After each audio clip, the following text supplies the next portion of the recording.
ẹ bá mi dárúkọ yín fún àwọn aráalé. Orúkọ mi ni Ìbà Gani Abíọ́dún Ìgè Adams, Ààrẹ Ọ̀nà Kakanfò ti gbogbo ilẹ̀ Yorùbá, alákòóso Oòduà People's Congress,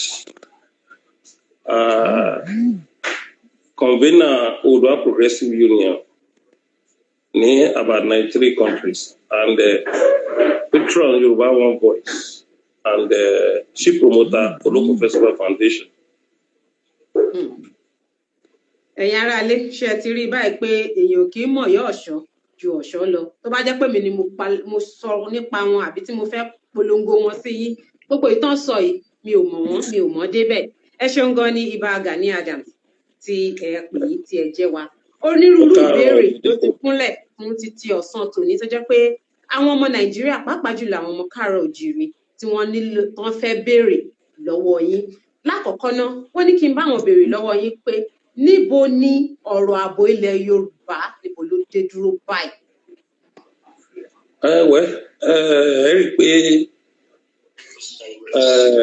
Ẹ rí pé ọ̀rọ̀ awuyewuye ààbò yẹn ó dínkù díẹ̀ yàtọ̀ sí bí ó ṣe rí níbi oṣù kẹfà sígbà tá a wà yìí, yàtọ̀ sí bó tẹ̀ ṣe rí níbi oṣù mẹ́ta sígbà tá a wà yìí. Ẹ rí pé ó ti dínkù. A ní pé kò ṣẹlẹ̀ ní àwọn ibì kankan, ṣùgbọ́n ẹ rí pé ó ti dínkù nítorí pé àwọn ìgbìyànjú tí a gbìyànjú àti àwọn kan nílẹ̀ Yorùbá àtàwọn ẹgbẹ́ kọ̀ọ̀kan, àwọn ìjọba náà ń gbìyànjú níwọ̀nba tiwọn, ṣùgbọ́n Yorùbá ní pé ká fi ọwọ́ wọwọ́ lọ́wọ́ fi mọ́. Ẹ rí pé púpọ̀ nínú ìpàdé tó ṣẹlẹ̀ nílẹ̀ Yorùbá láti bí oṣù mẹ́ta sẹ́yìn sìn, ọ̀rọ̀ ààbò ló pọ̀ jù àti ìdáǹdè ilẹ̀ Yorùbá. Bí ìpàdé yẹn dẹ̀ ṣe ń lọ, ó níṣẹ́ tó ń ṣe lórí ọ̀rọ̀ ààbò. Torí ọ̀daràn bá mọ̀ wípé àwọn tó ní nǹkan, tó ní dúkìá wọn, tó lẹ̀mí wọn, wọ́n ti ń jókòó lórí ààbò ilẹ̀ Yorùbá, àwọn náà á dínwó kù. Bí ìpàdé yẹn náà dẹ̀ ṣe ń lọ ni ọ̀pọ̀lọpọ̀ ìlú náà ṣe ń finúkonú fi èrò pé báwo làwọn ṣe máa dí ọ̀rọ̀ issue of insecurity, báwo làwọn ṣe máa dínkù ní ìlú wọn. Nínú ọ̀nà tẹ́mi gan ti gbà, àdúgbò gbogbo ẹgbẹ́ tó jẹ́ ẹgbẹ́ tó máa ń dáàbò bo ìlú nílẹ̀ Yorùbá, àdúgbò gbogbo ẹ̀jọ àwọn tó yẹ pé wọ́n jẹ́ gbòógì nílẹ̀ Yorùbá, àwọn ọlọ́dẹ, OPC, Àmọ̀tẹ́kùn àtàwọn vigilante àtàwọn ẹgbẹ́ yòókù àkó wọn jọ. A dẹ̀ ti wá kọ lẹ́tà sí gbogbo ọba nílẹ̀ Yorùbá, a wá kọ through local government council of obas, a wá kọ through the paramount traditional rulers ní each state.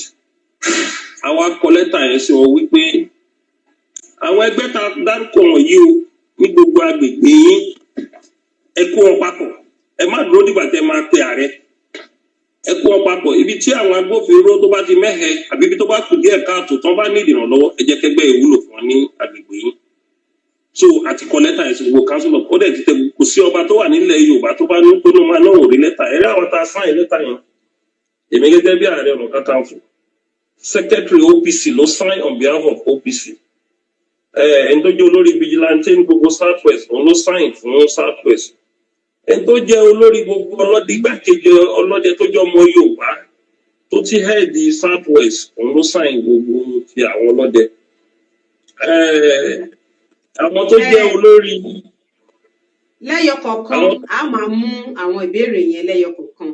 Ẹ jẹ́ kí n sáré kí n sọ fún àwọn aráalé tó bá jẹ́ pé ẹ̀yin ṣẹ̀ṣẹ̀ ń darapọ̀ mọ́ wa, bí èèyàn mi kan ṣe ń béèrè níbí pé ta ni a gbé wá sórí ètò lọ́sàn-án tòní.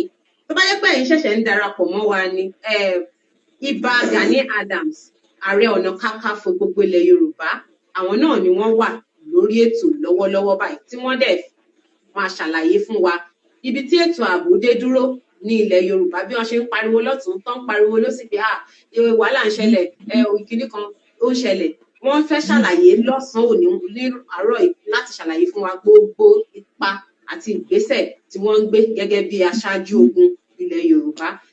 Tó bá sì jẹ́ pé orí Facebook lẹ́yìn, tó bá jẹ́ pé orí Instagram lẹ́yìn tí ń wò wá, bákan náà ni à ń wà ní orí Facebook lọ́wọ́lọ́wọ́ báyìí tí à ń ṣe ètò tí à ń ṣe lọ́wọ́ yìí. Ẹ sì ní oore ọ̀fẹ́ láti fi ìbéèrè yín ránṣẹ́, ṣùgbọ́n gbogbo ẹnikẹ́ni tó bá fẹ́ fi ìbéèrè ránṣẹ́ ó ní láti jẹ́ pé èdè Yorùbá ni ẹ kọ ìbéèrè yín. Ẹni tó bá ti kọ èdè Gẹ̀ẹ́sì ó ṣeé ṣe kí a má lè kà á, àti pé ọ̀rọ̀ àwọn nǹkan tí a fẹ́ gbé yẹ̀wò ó pọ̀ lọ́pọ̀lọpọ̀, nítorí náà nǹkan ìbéèrè tó bá ṣe kókó kò ní kẹ́ fi ránṣẹ́. Ìbà Gani Adams, àwọn kan sọ pé láti ìgbà tí ẹ ti dé orí oyè tá ẹ ti gboyè gẹ́gẹ́ bí Ààrẹ Ọ̀nà Kakanfò, ọ̀rọ̀ ààbò ó ń bọ́ láti ibìkan síbìkan ni. Nígbà ẹ̀yin dẹ̀ ló yẹ kẹ́ ẹ ṣáájú, ẹ̀yin ló yẹ kẹ́ ẹ jẹ́ aṣáájú ogun tó yẹ kẹ́ ẹ ṣáájú nínú ọ̀rọ̀ ààbò níbi tí ààbò dé dúró. Ní titi yín àti àwọn ìgbìyànjú tí ẹ ti ń sọ pé ẹ ti ṣe kalẹ̀, kí ni àwọn nǹkan gbòógì, àbí ká sọ pé láti ìgbà tẹ́ ti dórí oyè, ṣé ó rọlẹ̀ sí ni àbí nǹkan le sí? Ó náà ni mo ṣàlàyé kó tó di pé ó mú kàn mí kàn nínú ọ̀rọ̀ tó ń sọ. Gbogbo àwọn ẹgbẹ́ assign lẹ́tà yẹn, ọ̀rọ̀ ààbò ń ṣe nǹkan tó láriwo. Táriwo bá ti pọ̀ jù tí a bá fi ṣẹ́tọ̀ kò sí bí ààbò ṣe lè wà. Ẹ má dẹ̀ gbàgbé wípé ìjọba wà. Bí Ààrẹ Ọ̀nà Kakanfò bá tẹ̀ jẹ́ olóyè jagunjagun bíi ìtayé àtijọ́, ìjọba ti yàtọ̀. Tí o bá lágbára, ẹ jẹ́ kó yé yín dáadáa. Àwọn tó ní káṣáájú ogun, ìgbà wo ni Ààrẹ Gani Adams sáfógun rí? Gbogbo nǹkan tó ti ṣẹlẹ̀ ní history ilẹ̀ Yorùbá, níbo lẹ ti fẹ́ rán Ààrẹ Gani Adams sẹ́yìn nínú ìjàngbara? Ṣé ní 1993 títí wọ 1999 ká kí mílíkì wà lórí oyè? Àwọn tó ń ṣe bá a ṣe ní ilẹ̀ Yorùbá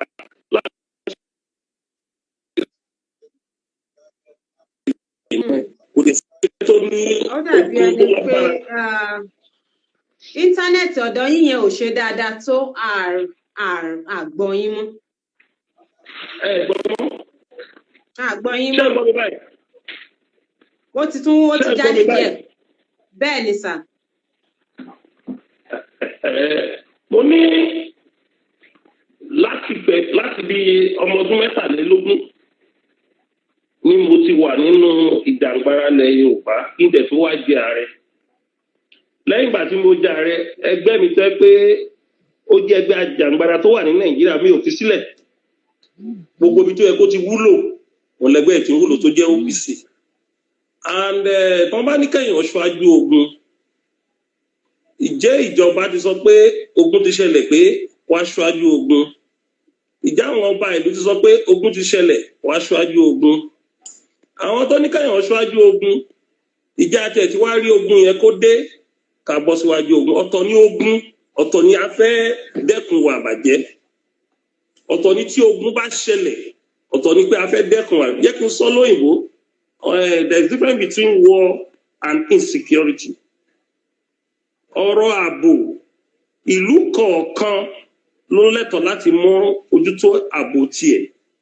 Àwọn ọmọ ẹgbẹ́ wa tá a bá ní ìlú yẹn, àwọn ló máa mójútó ọ̀rọ̀ ààbò ìlú wọn. Ó ṣòro fún mi sìn kí n kàn wọ ìlú Ìjẹ̀ṣà, kí n wá kó èrò wọ ìlú Ìjẹ̀ṣà láì gbàṣẹ lọ́wọ́ kábíyèsí Arọ́mọláràn, kí ni mo fẹ́ mójútó ààbò Iléṣà. Àwọn aráàlú sọ pé ta ló pè é, ta ló bá ní agreement, wàá jẹ̀bi aráàlú, wàá jẹ̀bi ìjọba. Ṣùgbọ́n àwọn ọmọ tá a bá ní ìlú wọ̀nyẹn tó jẹ́ ọmọ ẹgbẹ́ wa, àwọn ló máa ṣiṣẹ́ ẹbẹ̀.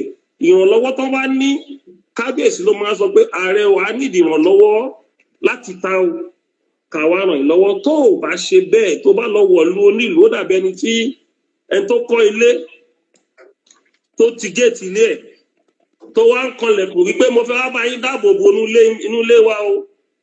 Ó dẹ̀ béèrè lọ́wọ́. Ṣé ẹ gbọ́ mi dáadáa, Oyèbọ̀dé? Mo ń gbọ́ yín, ó yé mi, àgbọ́yé sà. Tó béèrè lọ́wọ́ láńlọ́ọ̀dù wípé ṣé kí n wá ràn ẹ́ lọ́wọ́ àbí kí n má ràn ẹ́ lọ́wọ́, ó nọrọ abó. tí ọba ìlú ò bá pè ẹ́, tí local government chairman ò bá pè ẹ́, àbí gómìnà ò bá pè ẹ́ pé ọ commissioner of police tó bá korí bọ ọ̀rọ̀ ààbò ìlú kan wàhálà ni. ẹ wò tí àwọn ọmọ wa ṣe ní Ìbàràpá tí wọ́n mú igbákejì wàkílù àti àwọn mẹ́ta ọ̀sẹ̀ kejì sí wọn á mú wàkílù, ẹ wo ibi tó já sí báyìí. Kékeré nìyẹn o. Àwọn èèyàn tẹ̀ ní ká béèrè, àwọn èèyàn ti ń béèrè pé àwọn mẹ́ta tí wọ́n mú yẹn lásìkò tí wọ́n mú wákìlì tán sọ pé wọ́n dáná sunlé wákìlì pé èèyàn kan sì ṣaláìsí nígbà tí wọ́n lọ ṣe iṣẹ́ yẹn. Àwọn èèyàn ń béèrè pé báwo ni ọ̀rọ̀ wọn, ṣé wọ́n ti kúrò ní àgọ́ ọlọ́pàá, ṣé ẹ ti rí wọn gbà sílẹ̀ látọwọ́ ọlọ́pàá? Oyèbọ̀dé tí ó bá ti béèrè ọ̀rọ̀ jẹ́ ń farabalẹ̀ sọ̀rọ̀, wọn ń dá ọ̀rọ̀ máa rẹ lẹ́nu, èèwọ̀ ni. Tó wá gbé question márùn ló fẹ́ bí mi kó rẹ́dì pẹ̀lú question máa jẹ́ ń farabalẹ̀ dá mo ti béèrè lọ́wọ́ ẹ̀ kí n tó bẹ̀rẹ̀ tàbí gbé ìṣẹ́jú mélòó ló fẹ́ kí n lò. Ó jẹ́ wọn dá ọ̀rọ̀ ní èèwọ̀ ni nílẹ̀ Yorùbá. Táàrẹ̀ Yorùbá Yorùbá náà ló ní kán má sọ òyìnbó, oní Yorùbá ní kán máa sọ, wọn dá ọ̀rọ̀ mẹ́yà rẹ lẹ́nu. Tó bá dá ọ̀rọ̀ mẹ́yàn lẹ́nu, ní ìpàdé ẹ̀kúnrẹ́rẹ́ nínú nǹkan tó ń ṣe yìí, ó dẹ̀ ní bí kókó mú jáde ńbẹ̀. Tó bá tó méjì ló fẹ́ bí mi kò bí méjì. Tó bá ti sọ di aláriwo, ìjọ mi ló bá dẹ̀ pè mí gan mi ò ní fẹ́ dá ọmọjọ́ ta ti ń fa interview kí n tó wá ṣe. So mo rò pé ó jọra wọn. Torí pé àtẹ ìsọjọ yìí tí mo fẹ́ béèrè ló jẹ́ kí n béèrè papọ̀. Jẹ́ ń sọ tẹnu mi tán láàrin ìṣẹ́jú mẹ́ta kò béèrè mí. Màá máa sọ ní mi nígbà lásìkò 3 minutes máa lò fún question kan. Ok, ẹ wo owó ìta ṣe ní Ìbàràpá. Nísìn àti mú ẹni tó ń dà wọ́n láàmú bẹ́ẹ̀ ó wà lágodi. Àwọn ọmọ wa tó wá lọ hand over ẹni tó ń dà wọ́n láàmú bẹ́ẹ̀, àwọn ọlọ́pàá dé wọn mọ́lẹ̀, àwọn ṣáàjì wọn ní robbery náà ṣáàjì wọn ní mọ́dà, wọ́n ṣáàjì wọn ní àsìn. Ibi tẹ́ ti mọ̀ pé ọ̀rọ̀ ààbò gan láti yanjú ọ̀rọ̀ ààbò ní Nàìjíríà ká tẹkùn àwọn agbófinró wa, ṣé wọ́n rẹ́dì kí ààbò wà Nàìjíríà? Tí agbófinró ò bá ti rẹ́dì kí ààbò wà Nàìjíríà, ó ṣòro kí ààbò fi wà ní Nàìjíríà o. Òun làwọn èèyàn fi sọ pé ó tó gẹ́ àwọn forílẹ̀-èdè mi, torí wọ́n ti rí pé agbófinró gan wọn fẹ́ kí ni ìlú yìí kó ní ìlọsíwájú, wọn dẹ̀ fẹ́ kí ààbò wà. Ìwọ tó bá ní o fẹ́ ràn wọ́n lọ́wọ́, wọ́n ti dẹ páńpẹ́lẹ̀ fún ẹ láti jẹ́ kó há. So ìkọ̀kan ló máa ń fa nǹkankan. Mo ti ka pépà lẹ́yìn sí mo ti rí àwọn kan tó ní wọ́n bá ní wọ́n fún Oòduà Republic pé ogun á ṣẹlẹ̀ nǹkan ọ̀gàn. Ṣé àwa ti rógun báyìí? Ẹni tó wà nílé tí wọ́n ń run gbogbo ìlú ẹ̀, tí wọ́n lọ jó gbogbo ìlú ẹ̀, tí wọ́n jó gbogbo dúkìá, ogun ti ń ṣẹlẹ̀, atẹ́gùn ogun ti ń fẹ́. So nǹkan tá à ń sọ ni pé lákòótán kí n má gbà lásìkò tó ń mú pé ó fẹ́ máa gé pérépéré torí mo mọ̀ pé instruction táwọn bẹ́ẹ̀ fún ẹni yẹn. Láti ní ààbò tó péye ní ilẹ̀ Yorùbá, a ní cooperation ìjọba, a ní cooperation àwọn ọba, a dẹ̀ ní cooperation àwọn agbófinró. Tọ́ba cooperation àwọn mẹ́ta bá ti wà nílẹ̀, gbogbo nǹkan kò sí ọ̀rọ̀ insecurity that's within 3 weeks á dohun gbàgbé, ọ̀rọ̀ mi ò ní jù bẹ́ẹ̀ lọ. Ọ̀dà ẹ ti mẹ́nu bà nǹkan kan nísìnyí, bóyá ẹ jẹ́ kí n kọ́kọ́ béèrè, ẹ ti sọ yẹn, ẹ ti sọ nípa ti àwọn ọmọ yín tó lọ ṣiṣẹ́ ní tán mú wákìlì, nǹkan tí ó bẹ́yìn ẹ̀ yọ. Ṣùgbọ́n lẹ́nu ọjọ́ mẹ́ta ọ̀pọ̀lọpọ̀ ló ń pariwo tó fi mọ́ Sunday Igboho wípé a fẹ́ Odùduwà Republic àbí Yorùbá Nation. Wọ́n ń pe méjèèjì síra wọn. Gẹ́gẹ́ bí Ààrẹ Ọ̀nà Kakanfò ilẹ̀ Yorùbá, ṣé ẹ̀yin náà ń fẹ́ láti lọ fún Odùduwà Republic àbí Yorùbá Nation? Odùduwà Republic, Yorùbá Nation kankan náà ni. Already we are Yorùbá Nation within Nigeria, but having a republic the system ni in the government. Èmi ò ní kọ̀yìn síbi tí aráyé bá kọjú sí o. Ẹ̀tọ́ bá kọ̀yìn sí, sorry, mi ò ní kọ̀yìn síbi tí aráyé bá kọjú sí. Mi ò ní kọ̀yìn síbi tí aráyé bá kọjú sí. Mi ò ní kọ̀yìn sí o. Ibi tí Yorùbá bá ti ń lọ lèmi ń lọ o. Gẹ́gẹ́ bí Ààrẹ Ọ̀nà Kakanfò ilẹ̀ Yorùbá, nǹkan tí Yorùbá bá ti náà ń fẹ́ lèmi fẹ́. Èmi kan fẹ́ Oòduà Republic. Ṣùgbọ́n mo wà careful pé níbo làwọn ọba wa ń lọ, níbo làwọn olóṣèlú wa ń lọ, níbo làwọn ọ̀jọ̀gbọ́n wa ń lọ, kó máa di pé kán sọ pé ààrẹ ló fẹ́ kógun jà wọ́n o. Ṣùgbọ́n bí tó dé yìí mo ti rí pé àwọn ọ̀jọ̀gbọ́n wa kan ti kí sí Oòduà Republic. I'm a man of the people and I will not work against the wish of the people. Oyèbọ̀dé mo fẹ́ fún ẹ ní example kan. níjọ́ Saturday a ṣe international conference kan through Yorùbá One Voice láti gbàtà ti dẹ́gbẹ́ ẹlẹ́ ní July 1st international conference tá a máa ṣe rí nínú international conference yẹn àwa táwa ń bẹ̀ alẹ́ ní 1000 lórí webinar yẹn bá a ṣe ń ṣe webinar yẹn lọ 99% àwọn tó wà ní international conference wọ́n dẹ̀ test lábẹ́lẹ̀ Oòduà Republic we won we need Oòduà Republic or nothing nígbà tá a máa sample opinion gbogbo àtàwọn ọ̀jọ̀gbọ́n àwọn àgbààgbà káàkiri orígun mẹ́rin àgbáyé a rí pé nǹkan tó ń fẹ́ Oòduà Republic ni ọba tó bá wà nílùú tí nǹkan táráàlú ẹ̀ bá fẹ́ tí ọba ìlú yẹn ò bá fẹ́ mo fi ń ṣe example ni o tọ́ba ọ̀tá ìlú lọ́ba máa ń jẹ́ o ó dẹ̀ máa ń kógun jàlú ni o ọ̀jọ̀gbọ́n tó bá wà ń lù ú nǹkan táwọn aráàlú ẹ̀ bá fẹ́ tí ò bá fọwọ́ sí ó máa ń di ọ̀tá ìlú ni and mo ṣe bẹ̀rẹ̀ ilé ayé mi ni mi ní jẹ́ kan nínú tó máa jẹ́ ọ̀tá ilẹ̀ Yorùbá mo ti rí gédégbé pẹ̀lú conference tá a ṣe níjọ́ Saturday yẹn pé nǹkan tí Yorùbá ń fẹ́ òun Oòduà Republic tẹ́lẹ̀tẹ́lẹ̀ ayé fi options sí pé it's either restructuring or Oòduà Republic but tó bá dárúkọ restructuring sí wọn náà wọn ò fẹ́ gbọ́ ààrẹ àwọn ò fẹ́ gbọ́ restructuring o Oòduà Republic náà bẹ́ẹ̀ alára náà òun tẹ́rù wa máa bà mí ni wọ́n ní tẹ́rù bá ń bà yín ẹ̀rí o ẹ̀rù bọ́ ọmọ ọba lógun nígbà tí bá wá jẹ́ Ààrẹ Ọ̀nà Kakanfò tó wá di pé bí Yorùbá ṣe máa bọ́ ní dáǹdè lẹ̀rọ á máa bà mí ẹ̀rọ gbọ́dọ̀ bà mí ọ̀rọ̀ tó wà nílẹ̀ yìí nǹkan tí Yorùbá fẹ́ nìyẹn o tó bá sọ̀rọ̀ restructuring báyìí wọ́n ní no kí wọ́n ṣara lóyìnbó nìkan o ní Nàìjíríà gan bó ti sample opinion àwọn èèyàn wọ́n ní Oòduà Republic náà fẹ́ ẹ jẹ́ kí wọ́n sọ àǹfààní Oòduà Republic my dear sister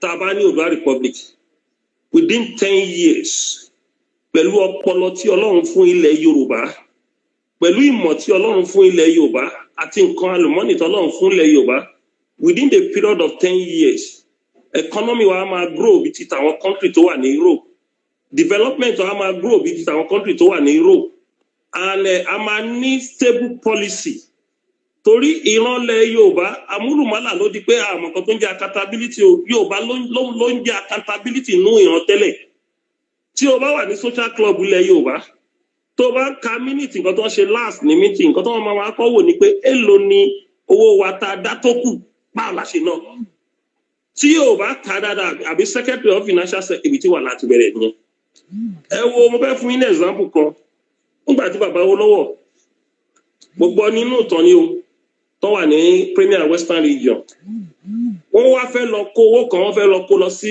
external reserve ní Britain nígbà tó dé Britain bàbá Rìwánì nínú àwọn delegation yẹn ó bá ní fever nígbà tí bàbá Rìwánì wá ní fever nínú àwọn tó tẹ̀lé bàbá Awólọ́wọ̀ lọ sí London gbà yẹn wọ́n wá sọ fún bàbá Awólọ́wọ̀ pé káwọn yọnú owó táwọn fẹ́ lọ save sí external reserve káwọn fi treat bàbá Rìwánì that was about £300 pé káwọn yọnú ẹ̀ bàbá Awólọ́wọ̀ ní irọ́ o ní yọnú owó yìí nínú ẹ́sàkó tó wà lọ́wọ́ yín ẹ jẹ́ ká dá èmi á fi £100 lẹ̀ ìwọ fi £40 lẹ̀ ìwọ fi £40 lẹ̀ ẹ̀yin márùn yòókù ẹ fi £40 lẹ̀ èmi á fi £100 lẹ̀ ká fi treat ìkànnì wa tó sick àgbọ́dọ̀ yọnú owó tá a ti announce nílẹ̀ Yorùbá pé a fẹ́ lọ fi sí bank ní external reserve ní UK kẹ́ẹ̀kọ́ kan tó ń jẹ́ accountability gbogbo àwọn bàbá wọn yẹn tó ṣe ìjọba fún bí ọdún mẹ́jọ sí ọdún mẹ́wàá nínú wọn kò sí ètò nílé méjì sí ilé mẹ́ta so tẹ́ a bá ní Oòduà Republic the issue of accountability apadà sínú ìran apadà sórílẹ̀-èdè wa the issue of corruption gbogbo igun mẹ́rin àgbáyé kò ń tán á reduce drastically á ní cohesion á ní stability á lè enjoy resources wa gbogbo àwọn gold tá a ní làwọn àtọ̀wọ́n ní ìwà tí wọ́n á wà mọ́ wa lọ́wọ́ báyìí issue of security there is within 3 months á parẹ́ pápátá tẹ́lẹ̀ kò sí robbery nílẹ̀ Yorùbá o lè jí ẹran ká aṣọ kó o lè wọlé ká mú bàtà òun ló wà nílẹ̀ Yorùbá àfọwọ́rá ló wà nílẹ̀ Yorùbá kò sí robbery wọlé Yorùbá ní 1975 so tá a bá ní Oòduà Republic mo lè sọ gẹ́gẹ́ bí àwọn amòye ti sọ within 10 years country wa a máa rival pẹ̀lú àwọn Spain in economy a máa rival pẹ̀lú àwọn Germany, a máa jẹ́ one of the best country in the world. So this thing yo, pẹ̀lú kan tó ṣẹlẹ̀ Saturday yẹn o, wholeheartedly I'm a supporter of Oòduà Republic. Ẹ ṣeun Ìbà. Nínú ọ̀rọ̀ tẹ́ sọ yẹn, mo fẹ́ sọ nǹkan méjì, mo fẹ́ béèrè nǹkan méjì gẹ́gẹ́ bí àwọn tó kẹ̀yìn sí Oòduà Republic bí wọ́n ṣe sọ. Ẹnìkan sọ fún wa pé òun náà ó ní Yorùbá group kan ni. Nígbà tí Sunday Igboho sọ pé kí gbogbo àwọn ọmọ Yorùbá tó bá wà lẹ́yìn odi kí oníkálùkù máa padà bọ̀ wá sílé wípé nítorí Oòduà Republic. Ẹni yẹn wá ń béèrè kan pé Nàìjíríà ti pẹ́ tí a ti jọ wà, ẹran ti wọnú egungun ti wọnú ẹran. Wípé lókè ọya lọ́hùn, thousands of ọmọ ilẹ̀ Yorùbá tó jẹ́ obìnrin ló ti fẹ́ Haúsá. Thousands of ọkùnrin tó jẹ́ ọmọ Yorùbá ló ti fẹ́ Haúsá náà lọ́hùn. Ó wá tún sọ pé oríṣiríṣi àìkàmọye tírílíọ̀nù owó ni nǹkan tí à ń pè ní ọrọ̀ ajé tí wọ́n ti gbé kalẹ̀ sí ilẹ̀ Haúsá. Nígbà tí a bá wá ń sọ̀rọ̀ Yorùbá nation, àwọn èèyàn wọ̀nyí ipò wo ni wọ́n wà? Kí la fẹ́ ṣe? Báwo la ṣe fẹ́ ṣe? Kí ni ètò tó ti wà nílẹ̀ tí àwọn wọ̀nyí tí wọ́n á padà wá bá? Ìyẹn ipa àkọ́kọ́. Ipa kejì, mo fẹ́ kẹ́ dáhùn méjèèjì papọ̀ ni pé ní ìwòye títòun o, wípé ọ̀pọ̀lọpọ̀ gbogbo àwọn ènìyàn tó ń sọ̀rọ̀ nípa Yorùbá nation ó ti lọ́wọ́ òṣèlú nínú. Ṣé lóòótọ́ ni? Tó bá jẹ́ àwọn kan lọ́wọ́ òṣèlú nínú, àwọn ò lọ́wọ́ òṣèlú nínú o. Torí wọ́n ní òṣèlú ó lọ, alájọbí ni ó kù. Wọ́n dẹ̀ ní ọ̀dàlẹ̀ bálẹ̀ kú, ẹni bá dalẹ̀ abálẹ̀ lọ. Ẹni tó bá lọ́wọ́ òṣèlú tó fi ń pe Oòduà Republic, ìràwẹ̀ àparẹ́ láìpẹ́ láì jìnnà. Irú àwọn yẹn wọ́n máa ń jẹ̀bi ìjàngbara ni. Ṣé rí ìjàngbara ò ṣe ń tọ̀yàn? Ẹni tó bá ń tọ̀yàn ní ìjàngbara, ó máa ń rí ewu ọjọ́ iwájú. Ó lè tọ̀yàn ní òṣèlú kó jẹ lọ díẹ̀. Ṣùgbọ́n ní ìjàngbara tó bá jẹ́ onírọ́ ni ẹ, tó bá jẹ́ ẹlẹ́tàn ni ẹ, ọjọ́ táṣírí ẹ máa tú gbogbo àgbáyé ló máa ń yẹ̀yẹ́ nìyẹn. Èkejì, lórí ẹni tó sọ̀rọ̀ lórí àwọn èèyàn wa tó wà lókè ọya, kò ní ìdí káwọn tó wà lókè ọya wá sí Nàìjíríà. Wọ́n wá sílẹ̀ Yorùbá, sọ́rí. Kò ní ìdí kan wá sílẹ̀ Yorùbá. Tó bá tẹ̀ jẹ́ pé Oòduà Republic máa ṣẹlẹ̀. Kò ní ìdí, kò dẹ̀ ní ìdí káwọn Haúsá tó wà bí Bàìsá kò nílẹ̀ Yorùbá. Okay, màá fún yín ní good example.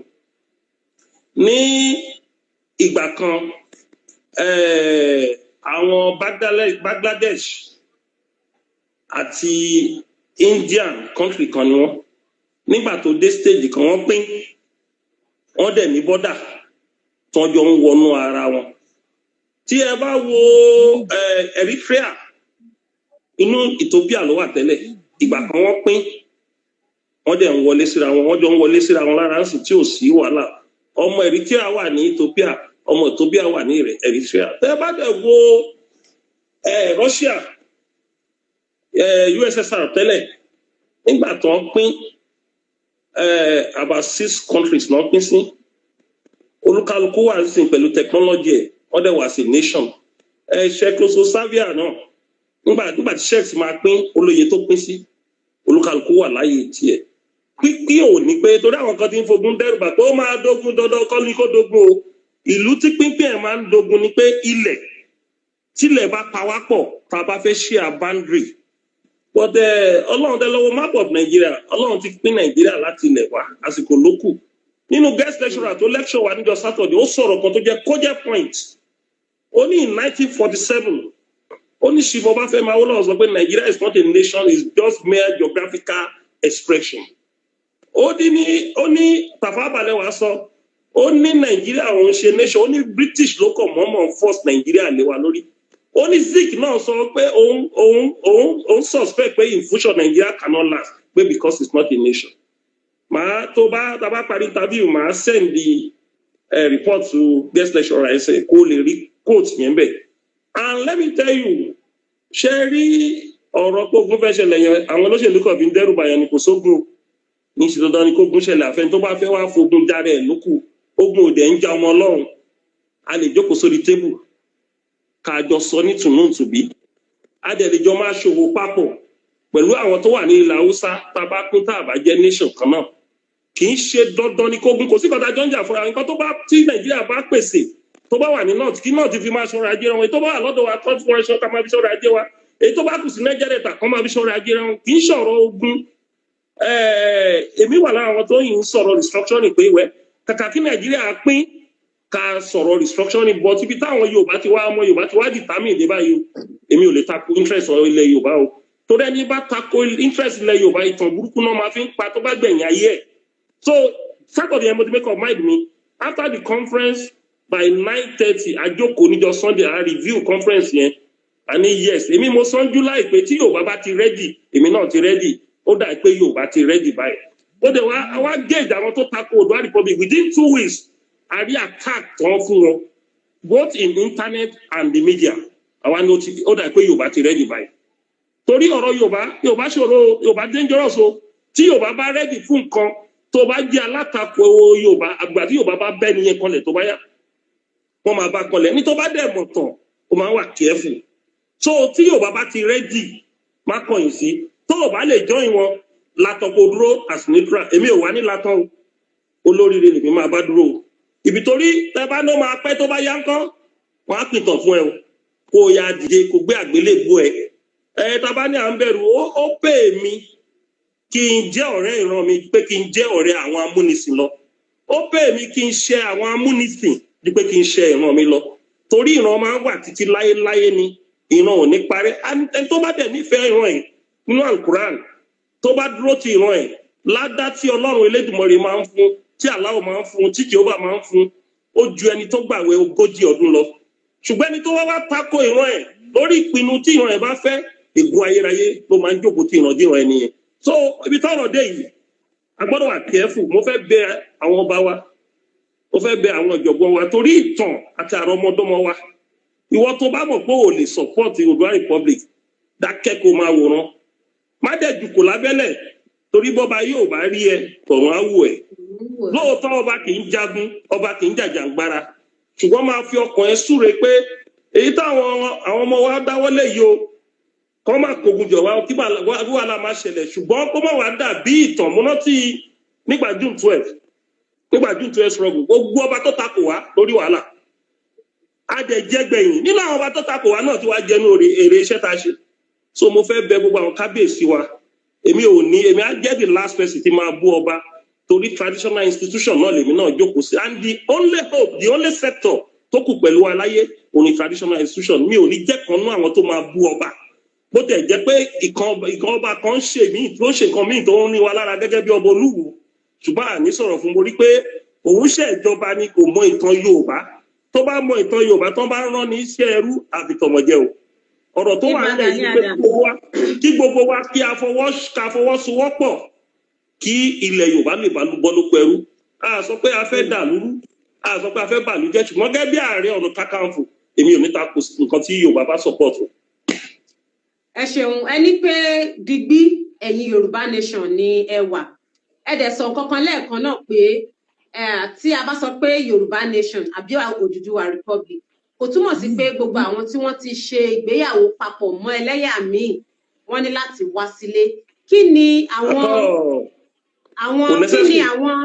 àlàálẹ̀ tí torí ẹ sọ lẹ́ẹ̀kan bíi pé àwọn olóyìnbó máa ń pè ní blueprint. Kí ni àwọn àlàálẹ̀ tí ẹ ti ṣe tó fún yín ní àrídájú torí ẹ ti ń sọ̀rọ̀ 10 years ọdún 10 sí ìgbà tí ẹ bá ṣe nǹkan tí ẹ fẹ́ ṣe? Kí ni àwọn àrídájú, kí ni àwọn ìgbékalẹ̀ tí ó ti wà nílẹ̀ fún eléyìí láti ṣeé ṣe? Ẹ dẹ̀ tún sọ nǹkan kan lẹ́ẹ̀kan, ọ̀rọ̀ yìí ṣé kò ní di máa jó lọ mò ń wẹ̀yìn ẹ nígbà tí ẹ bá dáàrin àgbà mi? A ní sọ àlàálẹ̀ yẹn nínú television interview torí ọ̀tá ń wò wá, ọ̀rẹ́ ń wò wá bá ṣe wáyé. Ṣùgbọ́n mo fẹ́ kó yẹ pé Ààrẹ Ọ̀nà Kakanfò ló sọ̀rọ̀, kò sí kékeré ààrẹ o. Ọjọ́ tán bá ti gbé adé ìdìkòkò sí ẹ lórí ló dòrìṣà o. Wọ́n á wà àwọn tó ń bú ààrẹ, wọ́n máa bú ààrẹ ní kíní mo ní ẹ̀yìn tí yín bá yín. Ṣé orí mi má jẹ́ ṣààrẹ Ọ̀nà Kakanfò? Ṣé orí mi ló ti bẹ̀rẹ̀ ni? Wọ́n tó bí bàbá mi wọ́n ti ń pòwe pé orí mi má jẹ́ ṣààrẹ Ọ̀nà Kakanfò. Ẹ wá dárúkọ ẹnìkan tó máa sọ pé orí mi má jẹ́ ṣẹ̀ nílẹ̀ Yorùbá, Ààrẹ Ọ̀nà Kakanfò ló ní mínì. Kí n tó sọ̀rọ̀ débi tí mo dé yìí mo ti lọ wádìí, mo dẹ̀ ti mọ ibi tó ń lọ, mo ti mọ̀ bí mi ò ń bẹ́ ẹni pé mi ò ń bẹ́ mi ò dẹ̀ sọ̀rọ̀ anyhow mi ò dẹ̀ rush máa lọ sí interview máa sọ̀rọ̀ kẹ́ ẹ tó rí mi kí n sọ̀rọ̀ àti ní time ó ti nígbòye ń pè mí kí n tó sọ pé àkóyá o Oyèbọ̀dé time báyìí ni màá fẹ́ mo ti gba clearance yẹn Oyèdèpò sorry Oyèdèpò mo ti gba clearance láti sọ̀rọ̀ yẹn mi ò ń ṣẹni tó ń bẹ́ sí media anyhow kí n dẹ̀ tó wá sọ pé mo support now mo ti rí àrídájú pé Ṣẹ́gun wà ń bẹ̀ ni o mo dẹ̀ ti rí ògo tó wà ń bẹ̀ kì í ṣe pé ṣẹ́ni blueprint tá à ń sọ yẹn ṣe bá àwọn èèyàn ní èrò àwọn èèyàn ó yàtọ̀ sí èrò Ọlọ́run àti èrò àwọn rúmọlẹ̀ èrò blueprint mo tẹ̀ pé we have the most sophisticated professor wọ́n draft blueprint tí ara bá ṣe tẹ̀mí ò bá ṣe kán wọ́n máa ń kọrin kan ní ṣọ́ọ̀ṣì wọ́n ní ara kò lè ṣe é o ẹ̀mí ló lè ṣe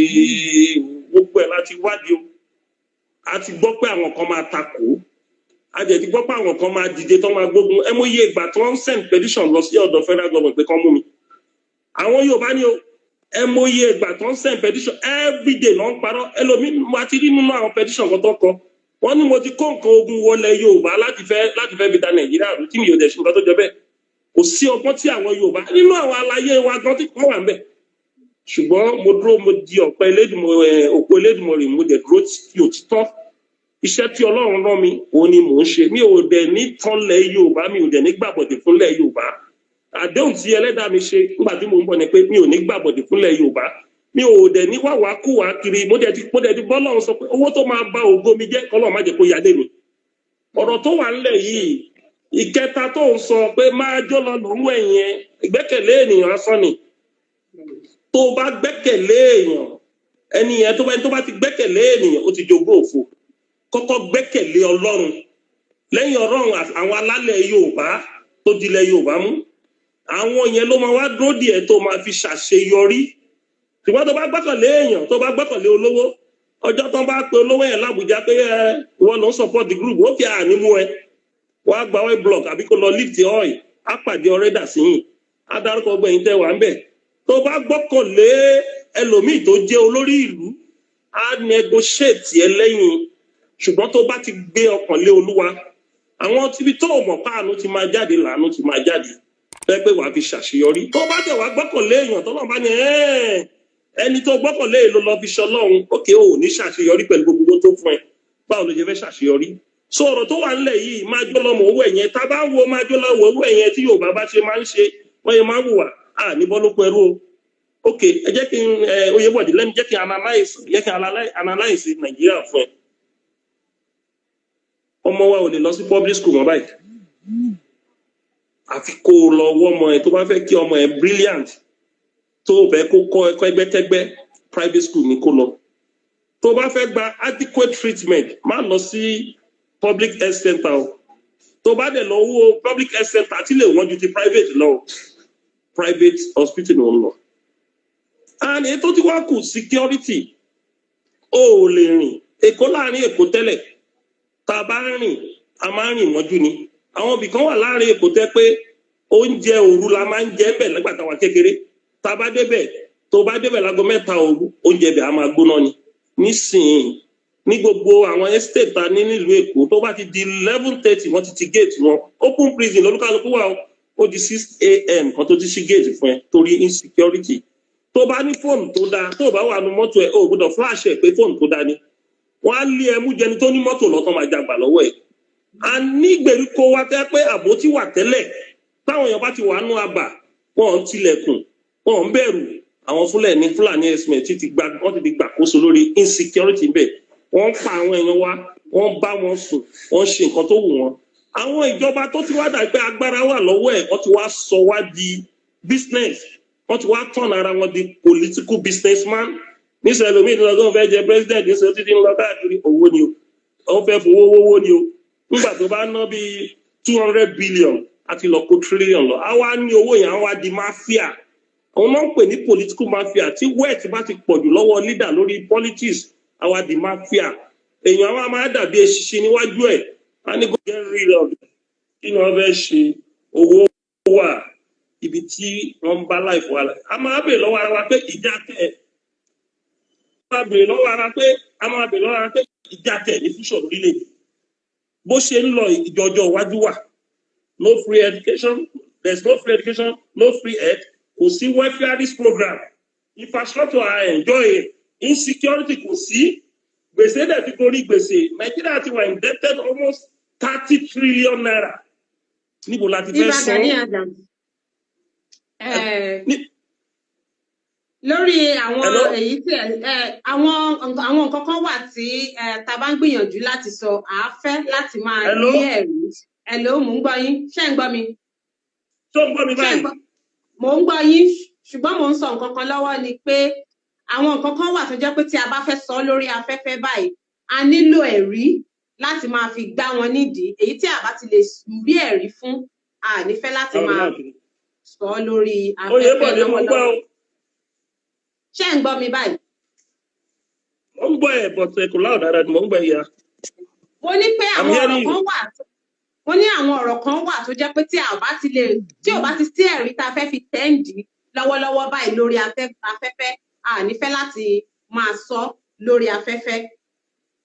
Nítorí náà. Oyèbọ̀dé tó bá gọ́ọ̀gù debt row Nàìjíríà tó bá ti parí program lọ gọ́ọ̀gù ẹ̀ tá a bá parí ìkíni kan kì í ṣe nǹkan tó bò. So èrè question mi ká bọ́ síbò míì. Ní question yẹn náà là ń bá lọ pàápàá jùlọ nǹkan tí tó jẹ́ kó di kí ọ̀rọ̀ ètò ààbò kó di ariwo lé orílẹ̀-èdè Nàìjíríà lọ́wọ́lọ́wọ́ tí ilẹ̀ tó mọ́ wa lénìí. Ó ní ìgbà tí ọ̀rọ̀ ti Ìbàràpá tó ṣẹlẹ̀ tó di pé àwọn Fúlàní àwọn darandaran ṣàṣà ń gbọ́ ariwo àwọn ilé ìṣe báyìí àwọn tí ibi ṣe báyìí ní ilẹ̀ Ìbàràpá. Ní àná òde yìí Aláàfin Ọ̀yọ́ àti àwọn lọ́balọ́ba ní ìpínlẹ̀ Ọ̀yọ́ wọ́n lọ ṣe ìpàdé pọ̀ pẹ̀lú gómìnà Mákindé. Aláàfin dẹ̀ ń sọ nínú ọ̀rọ̀ ẹ̀ lánàá pé ó lé ní ìdá 50 àwọn àgbẹ̀ tí wọn ò lè wọ inú oko wọn mọ́ tó ní kálukú ti palẹ̀ mọ́ tán ti sá kúrò lóko.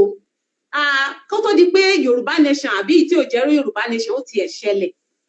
Kí ni àwọn ìgbésẹ̀ tá à ń gbé lọ́wọ́lọ́wọ́ láti ẹ̀ kọ́kọ́ dẹ́kun ilé iná? Nítorí pé tí àwọn àgbẹ̀ bá ti sá kúrò lóko yóò jẹ́ wàhálà fún àwa náà. A ní lè jẹun, a ní lè ra nǹkan ní gbogbo nǹkan ó di ọ̀wọ́n gógó pàápàá jùlọ oúnjẹ. Wọ́n sì ní tí oúnjẹ bá ti yọ kúrò nínú ìṣẹ́ ti bùṣe, ṣùgbọ́n tí wàhálà oúnjẹ bá ti wà wàhálà míì tún wà ní gbogbo èèyàn téèyàn fẹ́ pèpè wá ṣe pé wá ṣàwọn àmàlà ṣé ẹni tó jẹun kánú kọ́lá máa wá jáde wá mọ̀ ṣe. Kí ni nǹkan tí à ń ṣe lọ́wọ́lọ́wọ́ báyìí láti ẹ̀ tí kọ́kọ́ gbógun ti èyí tó dé bá ilẹ̀ Yorùbá báyìí? Mo ti sọ fún ẹ tẹ́lẹ̀ tí kábíyèsí Aláàfin ikú bàbá Yèyé His Imperial Majesty Ọba Lámídì Adéyẹmí III tí kábíyèsí sọ kì í ṣe nǹkan tó jájòjì sí everybody wípé kí wọ́n arrest kidnappers wọ́n gbé fún ọlọ́pàá kí ọlọ́pàá fi wọn ṣe rí Commissioner of Police Ọ̀yọ́ State yẹn ó dàbí pé wọ́n rán wá ní kó wá ṣiṣẹ́ nílẹ̀ Yorùbá torí ìwọ lóbìnrin ọ̀rọ̀ Commissioner of Police yẹn ò ń ṣe ọ̀rẹ́ ilẹ̀ Yorùbá rárá nǹkan tó tẹ̀ ti ṣe lórí ọ̀rọ̀ wákìlì ó ti da omi tútù sí gbogbo ẹni tó fẹ́ mú ààbò tó pé geere wá sí Ọ̀yọ́ State ó ti da omi tútù sí wọn lọ́kàn ó ti fi ìrẹ̀wẹ̀sì sí gbogbo ẹni tó yẹ pé ó fẹ́ dẹ́kun ìwà àbàjẹ́ ní Ọ̀yọ́ State ó ti fi ìrẹ̀wẹ̀sì wọn lọ́kàn mo ń pe IG Inspector General of Police mo ń fi àsìkò yìí bẹ́ẹ̀ kó bá wa gbé Commissioner of Police míì wá sí Ọ̀yọ́ State arábìnrin yẹn nǹkan tó ń ṣe mẹ́yẹn ó máa ba orúkọ ọlọ́pàá jẹ́ tí ò ní jẹ́ kí ọlọ́pàá tó ní ìwọ̀nba yìí tán nímọ́ mo ń fi àsìkò bẹ IG because nǹkan tó ṣe fáwọn nǹkan tó ní sùúrù nǹkan tó ṣe fáwọn. ẹ ní sùúrù àwọn nǹkan kan wà tó jẹ́ pé tá a bá wà lórí afẹ́fẹ́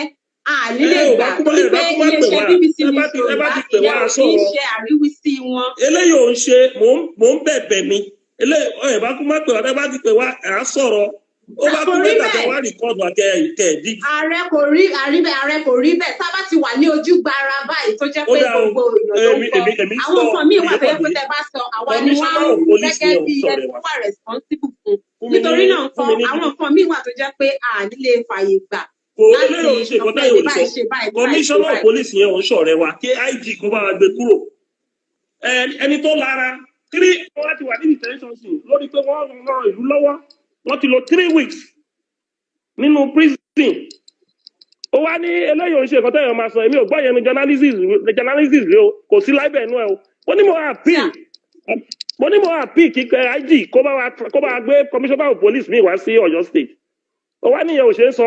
nǹkan tí ẹ kọ́kọ́ sọ kọ́ ni nǹkan tí ẹ kọ́kọ́ sọ yẹn lèmi ń sọ pé wọ́n gbé wá láti wá ṣe aburú fún Yorùbá ìyẹn ni mi ò ní sùúrù o lè correct word mi I'm entitled to my own opinion.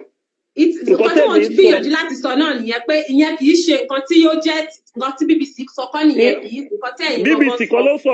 BBC kan ló sọ̀rọ̀ ààrẹ ló sọ̀rọ̀ ààrẹ Gani Adams ló sọ̀rọ̀ mo ní mo sọ pé wọn ọ̀ràn wa ó dà kí wọ́n gbé wa kó wá ṣiṣẹ́ mi fún wa ni sórí o mọ bó ṣe ń pè náà wa ìwọ kọ́ ló ń ta lára èmi ti lọ detention rí I spent 17 months and 15 days ní detention mo mọ nǹkan tó ń jẹ́ detention tó ti wá ṣiṣẹ́ ó ran ìlú lọ́wọ́ wọ́n ti wá gbé ẹ̀dẹ̀ nǹkan burúkú ni ó ṣe ti wá fún wa ń sìn àwọn èèyàn dákẹ́ kábíyèsí Aláàfin ló ti wá sọ̀rọ̀ níjẹta báyìí and arábìnrin yìí ó ti lọ pay kan CBC sọ́dọ̀ kábíyèsí Aláàfin o tó náà fẹ́ ìrànlọ́wọ́ kábíyèsí Aláàfin o nǹkan tí mò ń sọ it's not liberious àmọ́ nǹkan tó ń jẹ́ libel a ti ń bá mídíà ṣe é sìn more than 20 years ní kí n jẹ́ 28 years àmọ́ nǹkan tó ń jẹ́ libel is about our own interest our future tí yóò bá ti lọ gbé ẹni tó jẹ́ agbófinró tí ò ṣòtítọ́ ó lè dá wà lálẹ́ sí ìlú so àápì sí IG kó bá transfer kó gbé another commissioner of police wa simple as ABC. ẹ ṣeun sir lórí nǹkan tí àwa ń sọ lọ ẹ ń sọ lọ nǹkan tá à ń sọ lọ tá a fi yà débi bẹ̀ yẹn ni pé Aláàfin sọ pé ó ti tó ìdá 70 nínú àwọn àgbẹ̀ nísì tí wọn lè lọ sí oko wọn mọ́ láti lọ ṣiṣẹ́ láti lè pèsè oúnjẹ fún ìran Yorùbá àbí fún agbègbè wọn òun yẹn là ń sọ lọ́wọ́ báyìí tí wọ́n dẹ̀ ṣe ìpàdé lánàá pẹ̀lú àwọn lọ́balọ́ba kí ni ìfọwọ́sowọ́pọ̀ tó wà láàrin yín àti àwọn lọ́balọ́ba láti lè kojú ìṣòro tó wà nílẹ̀ lọ́wọ́lọ́wọ́ báyìí ta lè yanjú lọ́wọ́lọ́wọ́ báyìí. Kúrẹ́ mo ti sọ láti bẹ̀rẹ̀ interview pé títí mo ti sọ láti bẹ̀rẹ̀ interview wípé tá a bá ti rí corporation àwọn ọba tá a bá ti ní corporation àwọn agbófinró tá a bá ti ní corporation àwọn local government chairman kì í tẹ ká má tẹ dá gómìnà láàmú issue of security will be sorted out in each community. Àtẹ̀dí ìṣiṣẹ́ kankan ẹ̀rí pé ó ti reduce and àwọn àgbẹ̀ psychologically nǹkan tó ti ṣẹlẹ̀ ló jẹ́ kí olúkálukú scare àwọn kan scare láti má wọnú oko mọ́ and ewu tó wà níbẹ̀ ni pé in the next 2 years tí kìíní ẹ̀ bá continue tí a bá secure tá a bá secure gbòòrò tá a bá secure àwọn rural area especially our farm ebi máa wọ̀lú o short of food ó máa wọ circulation wa.